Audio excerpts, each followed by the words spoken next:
"Daddy, I can't do it. Please don't make me." Amid the lavish birthday celebration at the Millionaire's estate where everyone else was laughing, little Emily, the only daughter of billionaire Ethan Carter, huddled in front of the stable, tears welling in her eyes. Since her mother passed away, she hadn't dared mount a saddle again, and Ethan, the man who could move the oil market, now found himself powerless to save his own child. Then, unnoticed by the crowd, a server appeared, knelt beside Emily, wrapping her arms around the girl as if her heart alone understood the pain the rest of the world had ignored. On the business stage, Ethan Carter was a name that inspired fear in investors.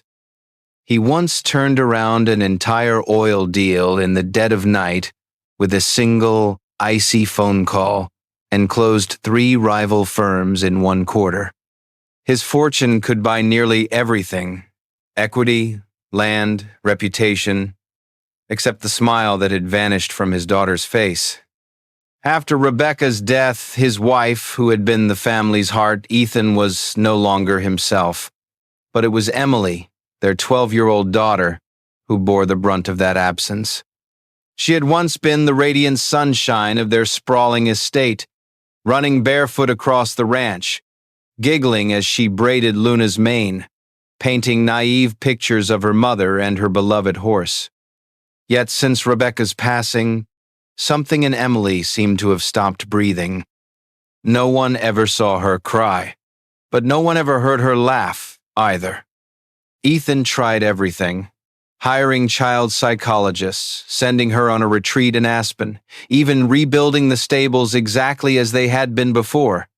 Emily merely nodded each time. She did not resist, she simply did not stay. Her gaze always seemed fixed somewhere far away, a place even Ethan could not reach. At that birthday party, Ethan resolved to try one last time. He transformed the ranch into a grand Western festival music, gourmet food, friends, and a parade of horses. He hoped that if Emily could stand beside Luna and recall her happiest memories of her mother, she might open her heart, even just a little. But when Emily's name was announced over the microphone, and Luna was led into the golden afternoon light, Ethan saw something he was not prepared to face: his daughter in terror. She recoiled as if on instinct, eyes wide, small hands clenching white-knuckled in front of her. Her expression was not anger or shame, but pain, as though that horse was no longer her old friend, but Pandora's box of every memory she had tried to bury. And when Ethan reached out, Emily shook her head. A small gesture, yet it felt like a knife to his chest. Ethan froze. Alone amid the revelry, he felt utterly lost. For the first time in his life, the man who could command every oil price could not move his own daughter one step closer. Then, from a shadowed corner of the celebration where the lights never reached and no one paid attention, a young woman in a faded plaid shirt and worn jeans emerged. No one noticed her arrival. Just a server with brown hair tied back, buttercream still smudged on her hands from the dessert tray, but her eyes were as calm as a gentle breeze and warm in a way that startled. She didn't ask permission. She simply walked over and knelt beside Emily. Without fanfare, without stopping the music, she laid her hand on Emily's, a touch that demanded no response, and began to speak. Her story was neither long nor ostentatious. She spoke of a wild horse that had thrown her and broken her arm when she was 14.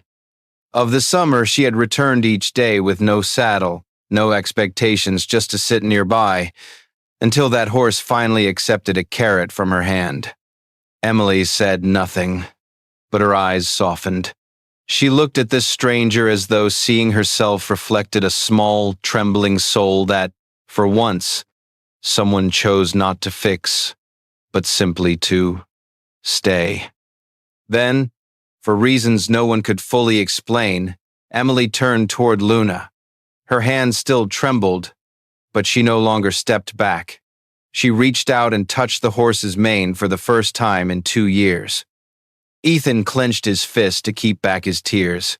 He did not understand who that woman was or how a simple story could coax his daughter's heart open. But the one thing Ethan knew in that moment was that something significant had begun, and he could not let it slip away as a fleeting miracle in the crowd. Welcome to 30 Millionaire Stories, where success meets solitude, and every story heals a hidden wound. Subscribe and discover the heart behind the fortune. The next morning, while the early mist still clung to the grass before the stable, Ethan Carter returned to the ranch. No private driver, no back-to-back meetings. Only a quiet urge burning in his chest, the feeling that he had just missed something crucial in his daughter's life. He said nothing to anyone. No plans were made. He only knew that if he didn't see again the woman who had helped Emily touch Luna yesterday, that miracle might remain just a fleeting moment, vanishing like so many things he'd once tried to hold on to. Layla was tidying the last row of benches at the stable's edge, her hands still dusted with dry grass. Sunlight slanted through the overhang, catching in her hair with a simple sparkle. Ethan watched for a few seconds, then approached not as an employer questioning an employee, but as a father striving to understand how this quiet soul could slip into the fracture he himself could not reach. He asked only one question: "Who are you?" Layla did not seem surprised. She set aside her broom, wiped her hands on faded jeans, and began to speak without flourish, without evasion. She told him she grew up in a high plains town near Amarillo, that her childhood was woven with dust roads, saddles, and endless summer afternoons beside young horses. She said she had once been a promising jockey, her dreams galloping across the state with wind in her hair. But then drought came, crops failed, the bank foreclosed, her family's ranch fell silent. Along with it, Layla tucked her dreams into the bottom of a suitcase, leaving the only place she'd ever called home carrying nothing but worn-out boots and an unspoken promise. One day, she would help children who were once afraid, just as she had been. She never used the word loss, yet Ethan saw in her eyes something familiar, a sadness not sorrowful but folded and hidden away, like an old photograph in a wallet. He needed no further explanation. In that moment, he realized Layla had not comforted Emily out of sympathy or fleeting emotion. She had done it because she had been there herself, knowing what it was like to be left behind while the world spun on, cold and indifferent. And perhaps for that reason, Emily recognized her. Ethan did not ask if she was willing to return. He only extended a simple invitation to come every Saturday afternoon. Not as a consultant, not as a trainer, not as anyone official, just as someone Emily could trust. Layla looked at him. Her gaze was steady and open, neither hesitant nor confused. Perhaps she was used to people coming and going, to promises that ended as quickly as they were made. But when she remembered Emily's eyes from yesterday, bewildered yet not closed off, frightened yet determined to stay, she gave a small nod.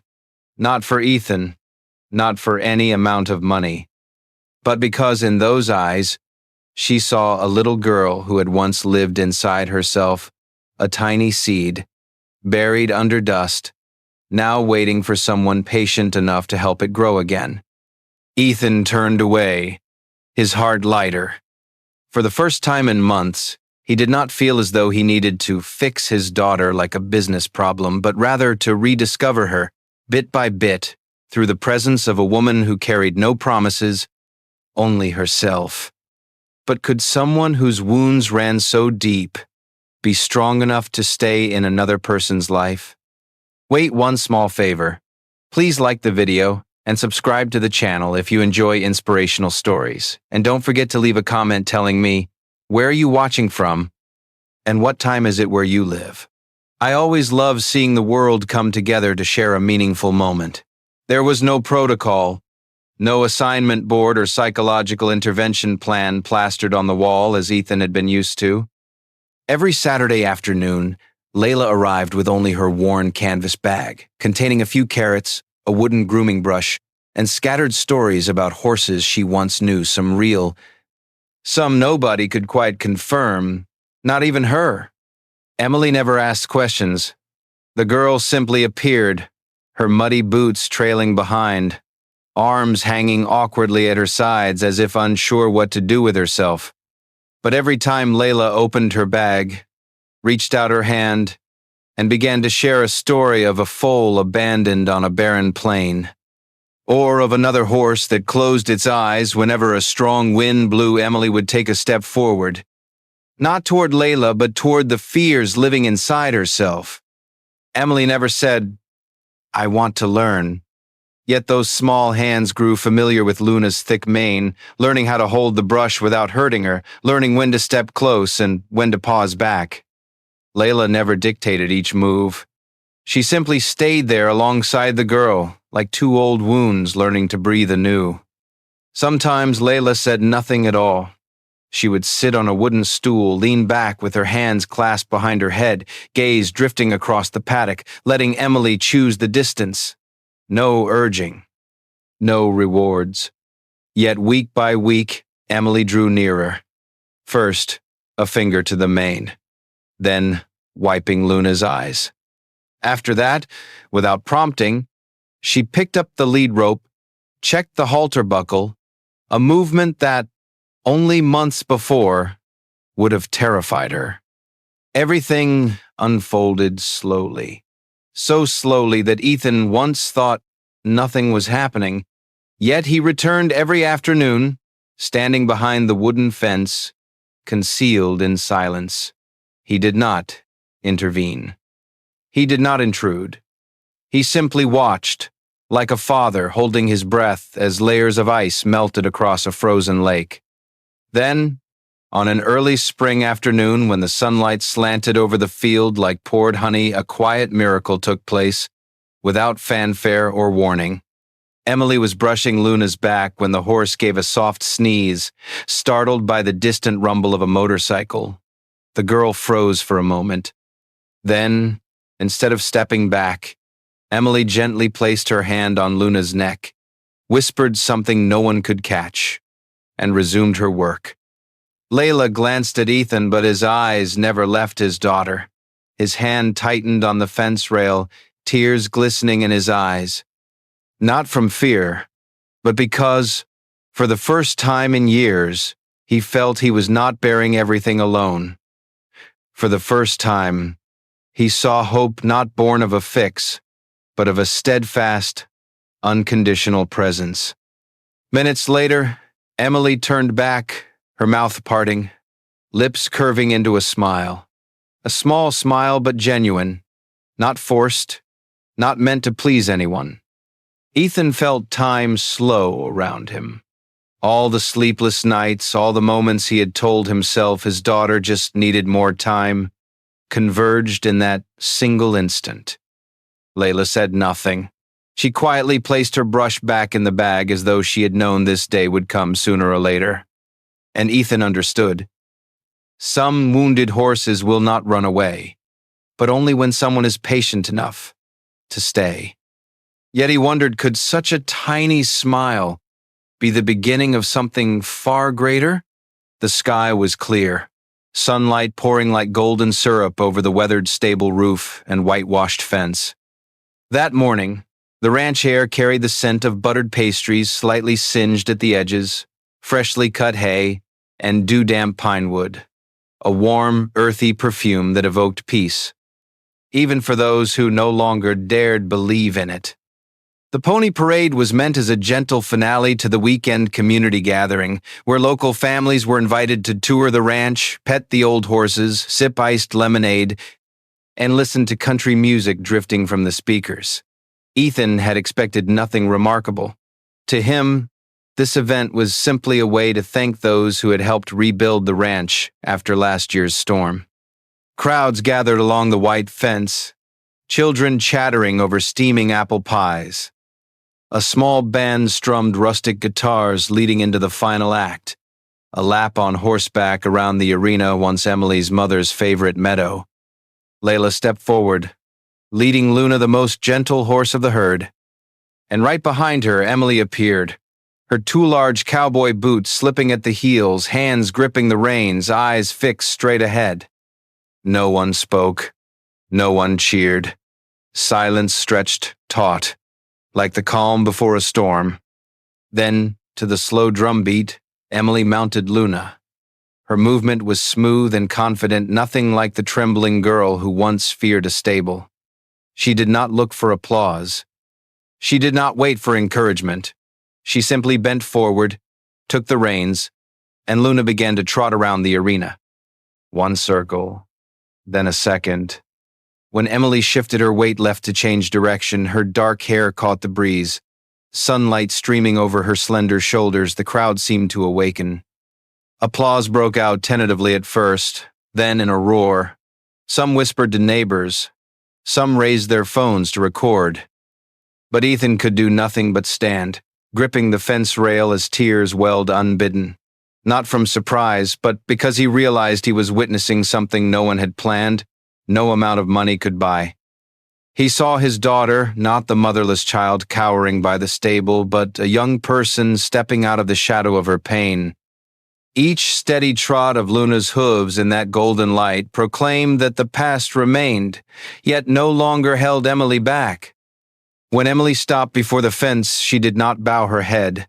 She simply smoothed Luna's mane, then dismounted, her boots landing firmly on the ground. She did not smile, but her eyes were clear, calm, and unusually bright. Layla stood nearby, neither touching Luna nor patting Emily's back. She understood that moment was not hers to claim. Yet, like all beautiful afternoons on the ranch, gentle joy is fleeting. Just days later, word arrived from the county seat. A major oil corporation, Ethan's direct competitor, had announced plans to reclaim the high plain land where Layla's family once lived, the same fields she quietly visited each evening to train horses. No one knew Layla had been returning there for months. No one noticed that after work, she led the neglected and injured horses to the meadow at the hill's edge. Not for competition, but to befriend children who were themselves overlooked, silent, and left behind in classrooms and families alike. No official program, no press release, no cameras. Layla simply believed horses and children understood each other in ways adults never could if those adults did not learn to listen with their hearts. And now, that nurturing land was about to be taken away, once more. But could a miracle survive if the very place that fostered it was disappearing? Dear audience, please relax or take a sip of water, then stay tuned for the next unexpected twist in this story. Comment 1 if you're moved by this tale, so we know you're still here. Ethan was accustomed to resolving everything with speed and efficiency. When a problem arose, he made a decision. When a number didn't add up, he adjusted it. When a project stalled, he replaced the leader. He ran his corporation like a machine and had never been wrong. But this time was different. Not because of land, not because of ownership, but because there was something in Layla's eyes, the silent look she gave upon hearing that her family's last parcel of land was about to be reclaimed, that made Ethan understand. This was no longer a business deal. He didn't call his lawyers. He didn't send notices.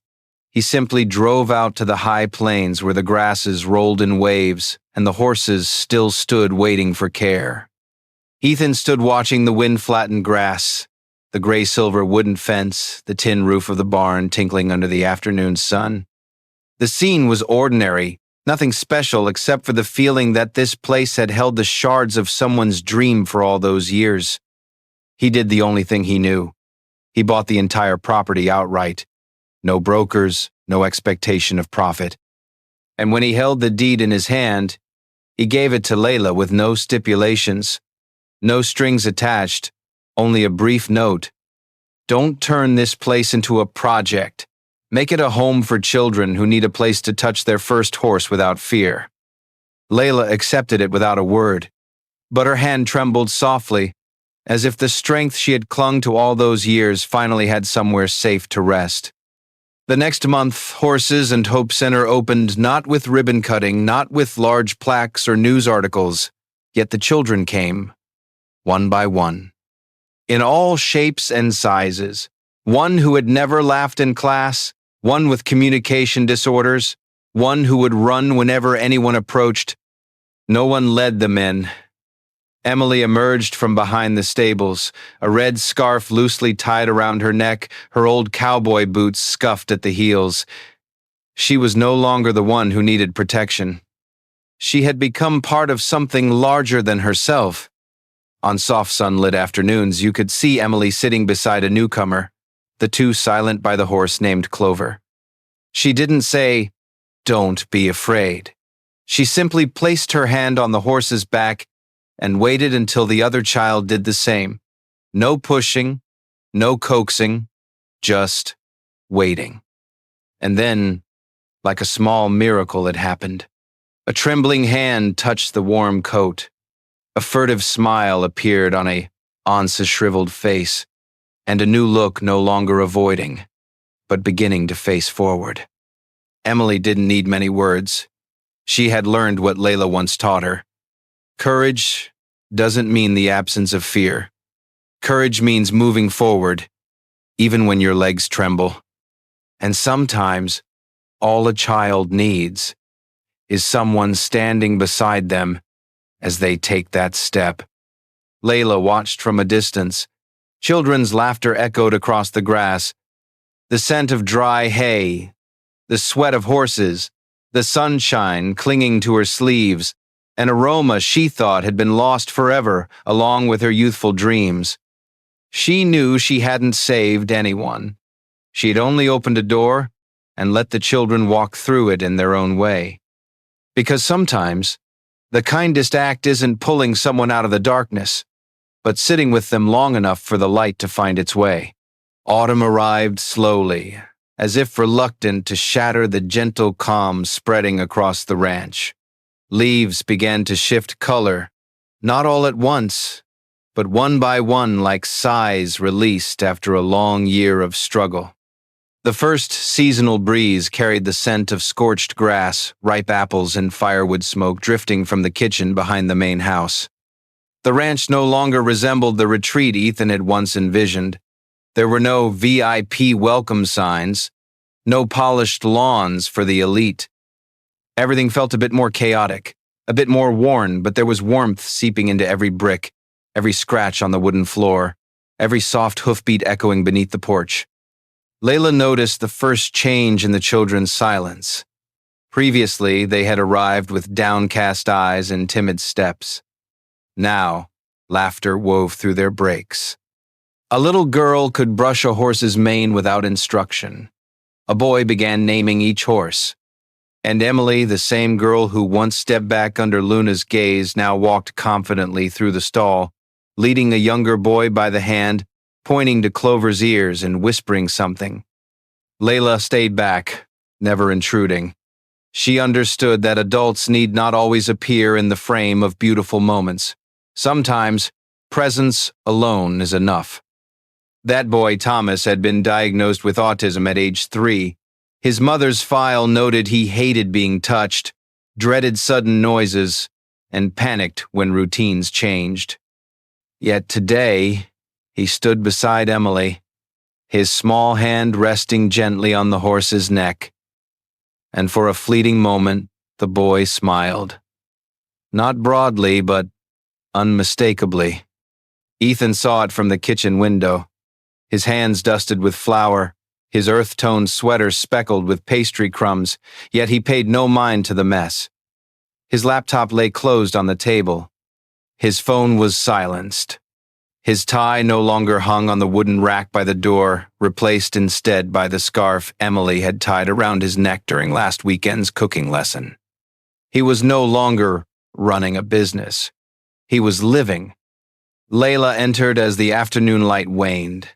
She slipped off her dusty boots, hung them by the door, and walked barefoot across the cool wooden floor.